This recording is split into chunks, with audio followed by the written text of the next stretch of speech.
Эки дарыгер программасынын демөөрчүсү Атлант Ден Соолук Борбору. Саламатсыздарбы, урматтуу телекөрүүчүлөрүбүз. Эки дарыгер программасынын назарыңыздарда.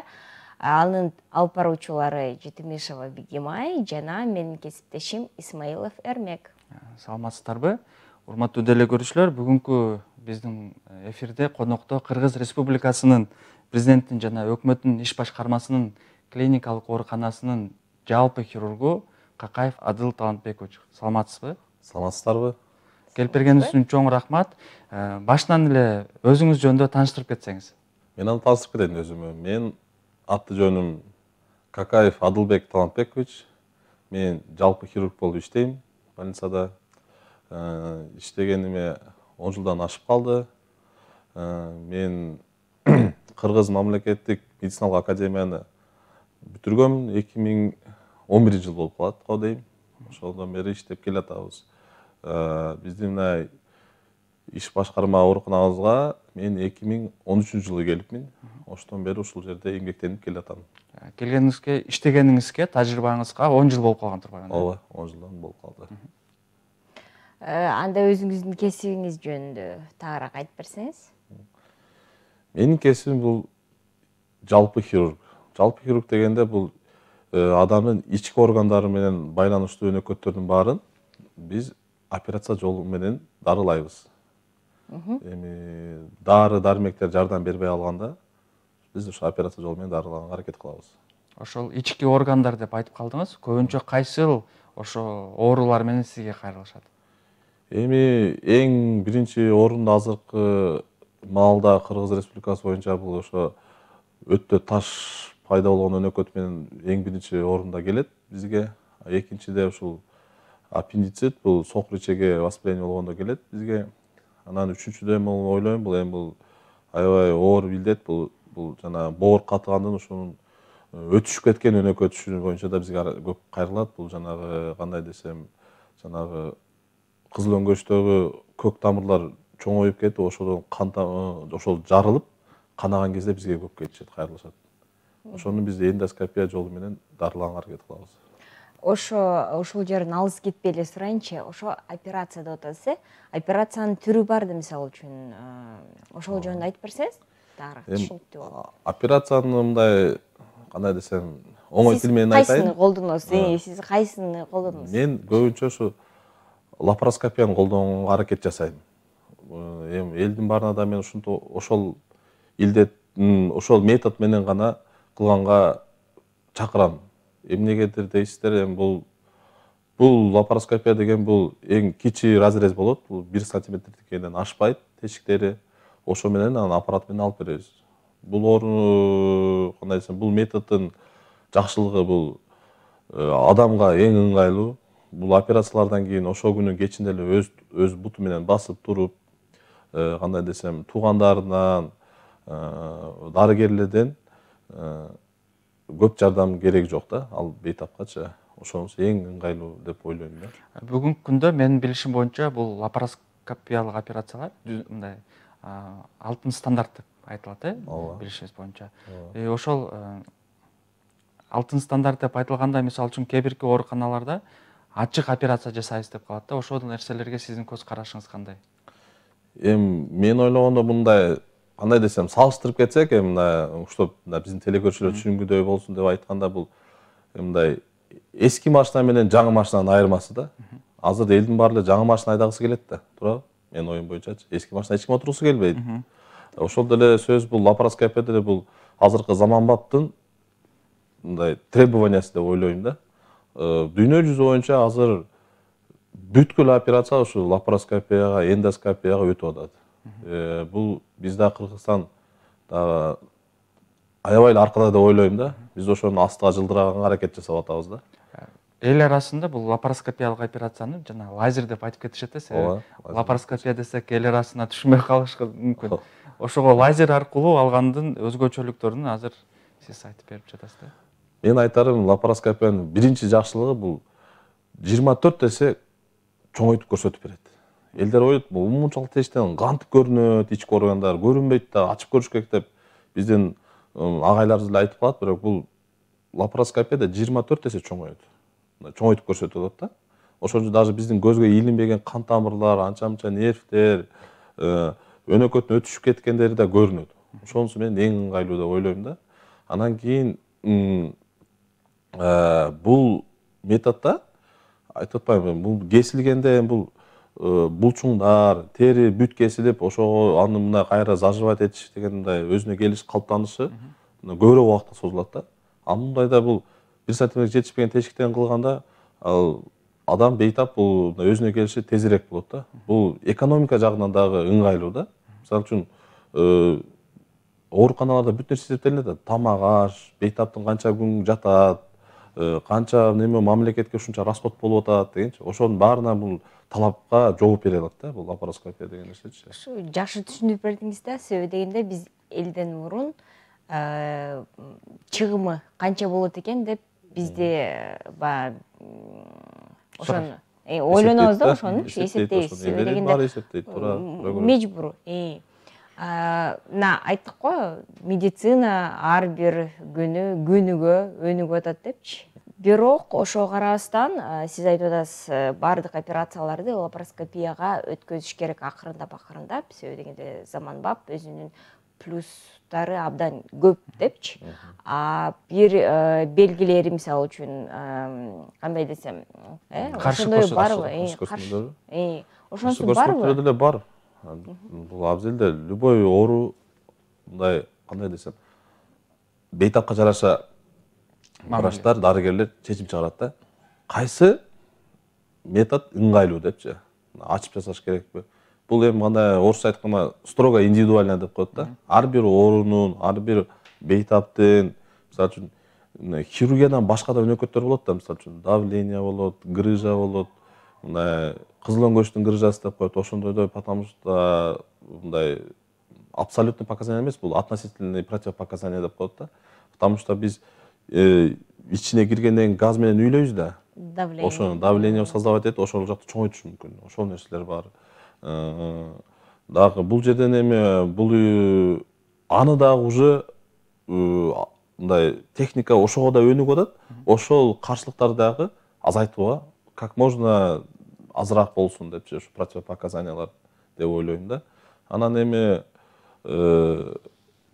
мындай салыштырып келгенде азыр лапароскопия бүт ооруну баары бир басып өтөт да. Рано или поздно деп коет, ошол барып басып ушул илдетке келип азыркы заманбап немелерге айланат да, операциялардын түрлөрүнө айланат деп ойлойм. Ушул жерде дагы кошумча суроо берип кетейин дедим эле да. Лапароскопический ички органдарды операция жасайбыз деп айтып атасыз, бирок баягы тагыраак айтканда кайсыл органдар ошол лапароскопиялык операцияны жасаса болот? Сиздин тажрыйбаңызда. Кыргызстанда дейли. Эми бизде Кыргызстанда эмнелер жасалат деп айтсаң болот да. Ошо Кыргызстанда бизде эми эң биринчи орунда мен оюм боюнча ушу өт алат. Өттүн таштарын ушу өт кошуп алынат. Биринчи меселе ошол болсо керек деп ойлойм да. Анан кийин экинчи меселе мына сокку чегени алышат лапароскопия методу менен.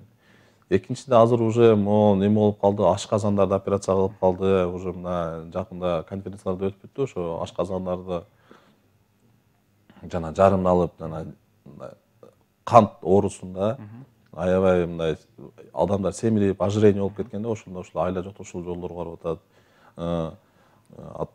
А так дүйнө жүзү боюнча бул аябай көп оорулар бар. Ичегеден баштап, мээге чейин баргандар бар, ошо именно лапароскопия методу менен.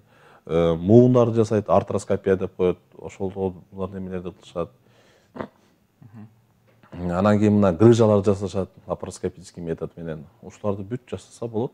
Көп нерсе жасаса болот. Мындай кандай десем, дагы көп открытиялар болот дейм да, келечекте бул лапароскопия жасай турган нерселерди, ошолорду мен ойлойм да. Азыр бизде Кыргызстанда эми башталып өнүгүп келатат деп ойлойм бул. Бул жерде жанагы каршы көрсөтмөлөр боюнча да бир толуктап суроо берип кетейин дедим эле да.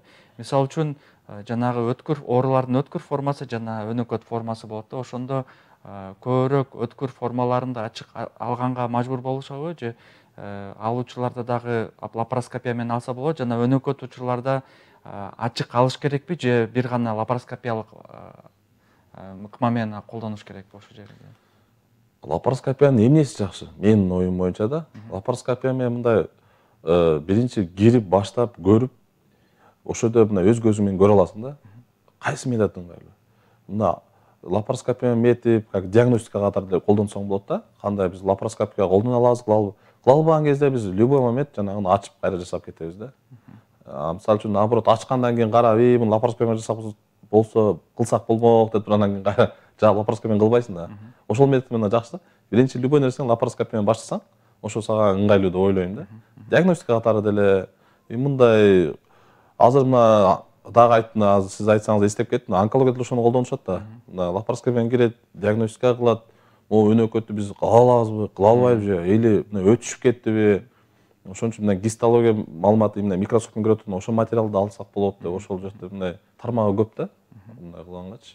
Жанагы ачык операция менен лапароскопиялык операциянын бейтапканада жаткан убактысы канча күн болот, тагыраак айтып кетсеңиз. Жана ачык операция менен лапароскопиялык операциялардан кийинки баягы осложнение деп өтүшүп кеткен эмнелер болушу мүмкүн? Элибизге ошол жөнүндө айтып кетсеңиз тагыраак. Мен айтарым, лапароскопия менен кылганда бейтапканада биздин именно больницада, мисалы үчүн, орто эсеп менен 3 күн жатат. Ачык жол менен жасаган операция мында эң аз дегенде бир 7-8 күн жатат да. Эң аз дегенде. Адан да көп жатат. Ошонусу менен жакшы. Бейтаптын. Могу неме кылганда мен айтып коеюн, осложнениялар кандай болот депчи. Ачык жасагандан кийин грыжа пайда болушу мүмкүн, после операционный деп коет. Спайка пайда болушу мүмкүн. Бул кийин ичеги карында башка ооруларына алып келет да, ошол нерселерчи. Ошолдон жабышып калат ички орундар. Анан кайра жана непроходимость деп коет, кусуп, кайра кыйналып, ошентип кыйналышы мүмкүн. Ал лапароскопияда эмнеси жакшы? Бул эртең менен операция кылдың, кечине биз уже бейтапты өзүнүн бутуна тургузуп, бастырып, суу ичирип, кадимкидей өзүнө келет. Аркасынан бир туугандарда уход кылбайт, эч ким кылбайт. Ошонусу жакшы да. Демек, ошол операция кылган орган өзүнүн калыбына эртерээк келет экен да? Эртерээк келет. Адамдын любой жагынан эртерээк келет. Экономический жагынан айтып атпайм, ошо эртерээк келгенде больницада срок жатышы азаят, ошо менен жакшы болот. Айырмасы, мисалы үчүн лапароскоп менен ачтым, айырмасы 5 күн деп койсок болот да. Жок дегенде. Жаткандан жок дегенде 5 күн деп койсок болот. Демек, ишке тезирээк чыгып, баягы экономикабызга салымын тезирээк кошуп баштайт экен. Ооба, өзүнүн экономикасын, өзүнүн үй бүлөсүнө деле, өзү үчүнө деле жакшы. Үнөмдүү болот экен, үнөмдүү болот. Ооба да. Потому что азыр кааласак каалабасак дагы баары ушул акчага келип такалат да. Бул нерсе мындай ушул. Айтыңызчы, ошо сиздин тажрыйбаңызда азыркы күндөрдө көбүнчө аял киши, менимче да, менин оюм, эстетикасында карап, анан кийин шрам эме болсун, кичинекей болсун, көрүнбөсүн депчи, ошону ойлошот болуш керек да. Косметикалык жагын карашат. Косметикалык жагын. Конечно, эстетика, косметика бул азыр бизде да аябай өнүгүп келатат деп ойлойм. Анан ошого жарашанын ким көбүрөөк кайрылат дейм да. Азыр көбүрөөк ошо лапароскопияга макул болуп атышабы же эски методко макул болуп атышабы? Эми бул көбүнчө менин оюм боюнча ошо элдин маалыматы барбы, жокпу деген кезде да көбүнчө маалыматы бар адамдар, конечно, лапароскопияны тандайт. Бул албетте ошону тандашат, ошо менен кылып бергиле, мен суранам деп ошону суранышат. Могу маалыматы жоктор, мына жана Эрмек айтып кеткенден кийин моундай тесттен кантип көрүнөт, лучше ачык эле жасасынчы, бир нерсе калып калабы таш баштар деп жанагы ойлошот да, көбүнчө ошол айтып атпайбы, мен туура эмес, бул 24 эсе чоңойтуп берет. Ал нерсе калбайт, эч нерсе. Наоборот, эң ыңгайлуу ушул метод деп. Ал жагынан мен ойлойм, косметика жагынан аял кишилер эми аял киши канча чыкса деле аял киши да. Ооба да. 40-ка чыкка, 50-ке чыккан аялдар эле айтат, ой, мен канча шрам калбайбы, көрсөтүп келе, биз косметический шов салып бергиле деп, анын аябай суранышат, конечно. Бул нерсе эми биздин айымдарыбыздын эми өзгөчөлүгү деп ойлойм. Аны биз ошого аракет кылабыз, ошону мындай аткарганга дейм. Сиз жанагы грыжа деп айтып кеттиңиз да, өтүш баягы осложнениялардын бирөөсү депчи. Ошол грыжа болуп калганда, демек бейтап ачык операция кылганда грыжа болуп калса, демек бейтап кайра операцияга келип калышы мүмкүн. Кайра ушу операцияга мажбурланат да. Потому что бул грыжа болгондон кийин деле кайра эле айтып атпайм, жумушунан калат, оор жумуш көтөрбөш керек, 3 килограммдан оор нерсе көтөрбөй калат. Ал чоңоет, ал жака мисалы ичегеси кирип чыкпай калса адан да чоңгоруга байланат. Мындай эми бул мындай ыңгайсыз дагы болот, өзү жашоосуначы. Азыркы маалда мындай дүйнө жүзү боюнча мындай неме орусча айтканда качество жизни дейт. Адам бир күн жашаса да, бирок мындай толук ошо жашоону колдоно алыш керек деп ойлойм да. Ошондуктан качество жизни дейт. Бул ошону сейчас превыше всего да. Демек, менимче да эми сиздер түшүндүрүп берсеңиздер керек. Тиги бейтап укугу бар да, туурабы? Же ачык, же лапароскопия деп. Сиздер жакшылап баарын алдын ала түшүндүрүп бересиздер, көргөзөсүздөр мындай деп, операция мындай болот, тигиндей болот депчи, ошондойбу? Ооба, мен өзүм бейтаптарыма айтам, дайыма мындай маалыматты толук алабыз, толук бере алабыз деген. Толук берип, жада калса сүрөттөрдү да көрсөт. Мен атайлап чыгарып койгом өзүм, дайым жана көргөн жакшыраак да, уккандан көрө көрсөт. Могу мондой болот, могу мынтип алабыз. Мындай камера керек, мындай 4 эшик болот кичинекей. Ушудан да алып беребиз десек, анан көбү деп түшүнөт. Түшүнбөгөндөр бар. Аларды биз дагы мындай уговаривать этебиз. Но эң жаман ой бул мындай биз эми 100% биле албайбыз да, ушуну ушундай метод менен кыла алам депчи. Ошонусу гана бар. Мен анда предупреждать этем өзүм больнойлорума, мындай айтам.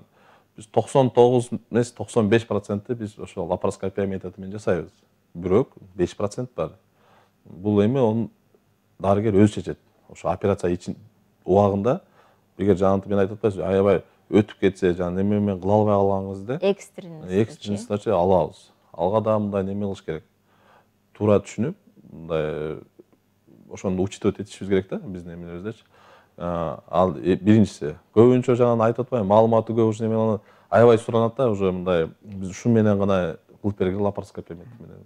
Лапароскопиянын методун дагы бир жерин унутуп калдым, то что эгер больной мурунда операцияларда кабыл алса, операциялар кабыл болсо, мурунку операцияларда, ошосуна кичине мындай ыңгайсыз болуп калат, жана камера кириш керек, бул ичегеси жабышып калат да, ошондой кездерде кичине трудный болуп калат да. А биз ошондо да бирок биз аракет жасайбыз. Ошо мен жана айтып аткандай эле камера менен кирип көрөбүз. Биз кыла алабыз, мына операционное поле деп коет, ошол ачык болсо, же минимальный спайклар болсо, биз ошол жакты ачып жасай алабыз да. Ошол биздин больница, биздин оорукананы ошону кичине неме айырмалантырып башталат менчи. Башка жакта көбү эгер мурун бейтап операция болсо, уже жасабайбыз дейт да. Аны биздин агайларыбыз үйрөтүп чыкты, мына биздин директор Расул Абалиев Султангазиев бул жүрсөңүздөр керек, чоң операция жасап атат. Ошонун аркасынан да мына Егем Эрдусбекович дегендер бар, Кубан Эсенович деген, менин оюм көп эле жакшы кишилерге туш келдим да эми. Лапароскопияны ошо үйрөткөн. Расул агай баштабады беле, мен ошондо окуп жүргөндө ошо проект жазам, тиги конференцияга катышып андан кийин ошонун лапароскопияларына көп кирдим да. Ооба, ал киши да мен ойлойм, ушу Кыргызстандын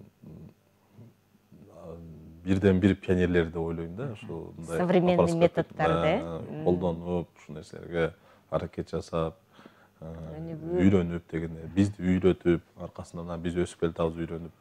Жакшы. Чоң илдеттерди колдонуп, операциялар жасап.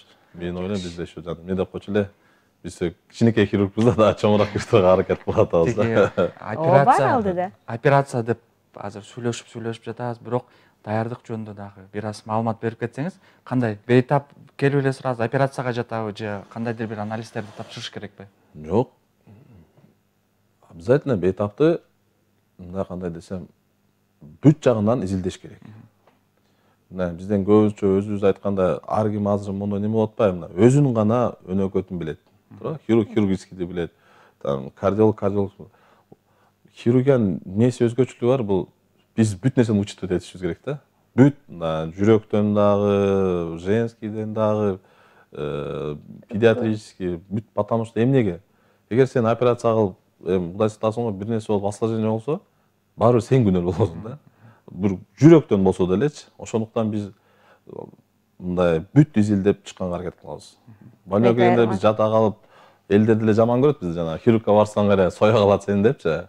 Андай эмес, мындай бүт изилдеп, бүт немелерди, осложненияларды, за и против дегенди мындай взвешивать этип, анан кийин буну мындай жакшы ойлонуп, анестезиолог менен, биздин улуу агайлар менен акылдашып, анан барабыз да операцияларга, кандай дейсиздер, ушундай мындай жанында эмне деп кантип койчу эле жана элдешип эмне кескен бармак оорубайт деп эле мындай ошентип неме кылышкан жакшы да. Жанагы мындай учурлар дагы болот да, бейтаптар өздөрү эле анализ тапшырып алып, хирургка барып, мына менин анализдерим даяр, операция жасагыла деп. Ошол туурабы же сиз биринчи сизге кайрылып туруп, кабыл аласыздарбы ошол результатын, Эми менин оюм боюнча биринчи врач болуш керек. Мен ушу эфир менен мындай кандай десем колдонуп кетейин. Пайдаланып ушул мен мына элдерге телекөрүүчүлөргө айткым келет, мындай не только хирургический, любой өнөкөттө биринчи врачтарга баргыла. Азыркы кишилер мына айрыкча мына биздин кыргыздар биринчи аптекага барат. Башым ооруп атат же бир жерим ооруп атат. Аптекадан сурайт, анан аптека могун жазып бер дейт, анан менен ичет, жардам берсе жардам берди, жардам бербесе анан болбой калганда врачтарга келет да, дарыгерлерге эмне болду, мындай болду. Анан кайра эле биз күнөөлөп калабыз. Ушунда биз жакшы эле келбедик беле дегенсипчи. Ошон үчүн менин оюм боюнча адам деген өзүн мындай эң баалуу бул ден соолук да, ден соолугун баалай билиш керек да. Ошондуктан мындай жаз келет, күз келет, айрыкча бизде кыргыздарда бар го сөз, ошону күтпөш керек. Бир жериң ооруп атат, барып көрүнүп кой. Ооба, ошол күнү кезек күтөсүң, ошол күнүн кичине пайдасы жок өтөт, бирок бул ден соолугуңа пайда болот. Билип алыш керек. Маалымат керек. Обязательно маалымат керек да, өзүңдүн ден соолук боюнча. Ошондуктан мен мындай телекөрүүчү чакырып кетким келет. Аны аябагыла, өзүңөрдөн аянбагыла, ден соолуктан аябагыла эч нерсени. Убактыңарда эң главный, азыр менин оюмча убакыт го дейм, баары больницага барсам ушунча кезек күтөм деп ошодон катышат да элдерчи. Андан неме кылбаш керек. Андан кийин анализ жөнүндө айтып кетким келет. Биринчи врачка барыш керек. Мисалы үчүн сен азыр ошол лабораторияга бардың, ал айтат, мону тапшыр дейт, бүт тапшырасың. Ал мага кереги жоктур, мисалы үчүн. Же бир дагы башкача бир түрлөрүн тапшыртат, мындай эки эсе расход болосуң акча жагынан, убактыңан деле. Кайра барасың да, мисалы үчүн могу тапшырбай койсузбу, же мага дагы тапшырыңыз десе кайра ошол лабораторияга барат. Ошондуктан биринчи очередь мындай дарыгерге барып, бүт маалыматты билип, эмне менен даярдыкты көрүшүм керек деп барып алып мына кылыш керек. Конечно, азыркы маалда эми бул даярданып барган эң жакшы ошол. Анан кийин өнөкөт өткөрбөш үчүн илгеркидей хотя бы бир жылда бир көрүнүп туруш керек врачка, дарыгер. Эч нерсең оорубаса деле көрүнүп туруш керек мындай кылып. Дагы мына айтып кетейли, сиз айттыңыз го хирургиялык операциялар деп. Эгер бардык органдарды обследование кылса, сиз таң калбаңыз. Обследование кылыңыз. Себеби дегенде билбейсиз, эмне болуп кетиши мүмкүн. Билбейсиң да. Өт болобу же болбосо сокур ичегиге операция болуп атабы, көп обширный обследование болсо деле, демек туура экен, керектүү. Мындай караганда эми шылтоо менен деле башка жагында может билинип калат. Бизде көп оорулар болот, бизге мына жатат, мисалы үчүн өтө өнөкөтү менен деп. Мен айтам, келиңиз, дагы ушул жерде жатканда жараша, мыналарды өтүп коюңуз. Может нерсе чыкат, анан ошентип дегенде кан торусу чыгып калат, көрүк адамдарды вообще билбеген, же давлениясы болот, айылдан келгендер асымны 180-200 менен жөн эле билбейчүмүн дегендер көп да. Анан кийин бул нерсе абдан жаман ооруларга алып келип калышы мүмкүн эгер билбесечи. Ошондой анда шылтоо менен ушул нерсе билип алышат да. Бирок бул нерсе жаман деп ойлойм да. Любой нерсенин учурунда кылган жакшы да. Өткөрбөш керек да. Анан дагы бир жолу дагы нерсени айткым келет, ушу биздин көрүктүү адамдар билет, өздөрү үчүн оорусун деле билет. Бирок жана айтып атпаймынбы, көр турмуш дегени менен ушу жүрө беришет да. Ана барам, мына барам деп, анан кийин ушу болбой калганда келет. Тогда мындай көп уже осложнениялар көп болот да, аябайчы. Ошондой оорулардан. Пандемияга чейин биздин элибизде мындай түшүнүк болчу. Баягы чоң хирургдарга кайрылыш керек, же чоң дарыгерге, же профессорго. Бирок пандемиядан кийин эл бир катар түшүндү окшойт. Жаштардын деле баягы дарылаганга колунан келет экен депчи. Вот хирургияга байланыштуу болгондо сөзсүз түрдө профессорго же кандидатка барыш керекпи, же жаш хирургдар деле азыр мындай жакшы операция жасап калыштыбы? Эми мен ойлошум бул мындай да, мен жеке көз карашым бул азыр врачты биз 9 жыл жөндөн окубайбыз да, баарын билебиз, окуп келдик. Азыркы жада калса жаштар Европага барып келип атат, Кореяга барып келип атышат, Россиядан үйрөнүп атышат. Азыр мындай мен айта албайм, мына только чоң хирургдар карайт. Азыр жаштар деле көп нерсени билет. Мен айтып атам, мен деле биз ушуга чейин келип үйрөнүп эле келип атам, мен окуп, неме кылып, азыркы жаш хирургдар, бизден жаштар деле аябай чоң операциялар жасап калышты да. Таланттуу. Көрүп алып монтуп дейсиң да. Сен чет мамлекетке чыгып чет мамлекетке чыгып атат. Чет мамлекетте кандай? Чет мамлекетте чоң хирургдар мындай кичинекей хирург неме операцияларды кылбайт. Чоңдорду гана кылат. Чоңдорду кылган кезде да мындай жаштарга берип, үйрөтүп, өзүнүн советтерин берип, мындай неме кылат да. Мен ошого айтарым, биздин чоң хирургдарга да мындай кандай десем, кайрылсаң болот, жаштарга да кайрылсаң болот. Жаштар азыр көп нерсени билип калышты, мындай тажрыйбасы аябай жакшы жүрүшөт да. Ошону айтарым. Чоң рахмат. Менимче биздин элибизге кичине болсо дагы жалпы хирург деген бул ким, кайсы учурда кайрылса болот деген түшүнүк пайдалуу болуш керек. Эгер сизге кайрылгысы келсе, мисалы үчүн, сиз кайсыл жерде иштейсиз, кантип сизди тапса болот, ошол жөнүндө айтып берсеңиз. Мен эми мындай кандай десем, жалпак тил менен сүйлөп коеюн. Бизде мына биздин оорукананы спецбольница деп коет да, мындай элдечи, эл тилинде мындай ошентип айтып коюшат. Ошо спецбольницада келиңиздер, хирургия отделениесинде иштейбиз, биз эмгектенебиз. Бул Бишкек шаарында Киевский 110-до жайгашкан ал оорукана. Ошол жерге келип, көрүнүп, болгону мен өзүмдүн тажрыйбама жете турган маселелерди чечип берүүгө аракет кылам. Мындай десе, жумушу менен болсо да хотя бы совети менен дегенде кеңеши менен берип, кимге кандай неме кылышты, неме ушинтип аракет кылып берем. Ошого так что мындай андай болсо, суроолоруңуз болсо, кайрылсаңыздар болот деп ойлойм. Келип бергениңиз үчүн чоң рахмат Абдул агай. Эми акыркы сөз сизде, каалоо тилектер болсо элибизге.